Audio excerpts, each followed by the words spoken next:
Di luar Jawa kita cetak sawah, orang pun kritik. Sekarang misalnya lagi rame kan apa itu? Video pesta babi, iya. Kan seolah-olah kita ini datang cetak sawah kemudian bikin rakyat di situ sengsara. Salah. Ya, saya mau kasih lihat contoh-contoh cetak sawah yang kita lakukan, dan cetak sawah itu butuh waktu sampai dengan sawah itu bisa kemudian ditanami. Bisa ditampilkan program cetak sawahnya. Ini adalah contoh cetak sawah yang cetak sawah yang lampau yang sudah terjadi dan kemudian hasilnya itu. Ini cetak sawah lahan rawa ya di Kalimantan Tengah 51.000 hektar.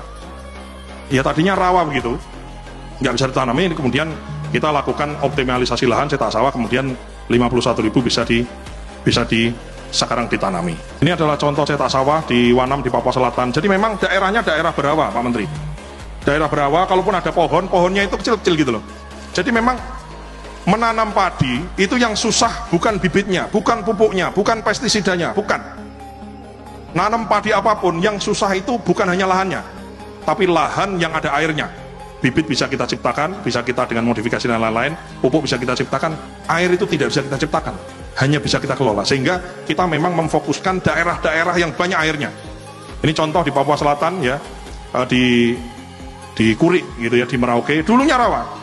Ini kemudian kita cetak sawah setelah 5-10 tahun berikutnya Pak Menteri, itu kemudian di 3 November 2024 yang dulu dicetak sawah, tadinya orang tidak bersawah di situ, jadi bersawah, panen sekali, tanam sekali, sekarang sudah panen 3 kali karena menanamnya 3 kali.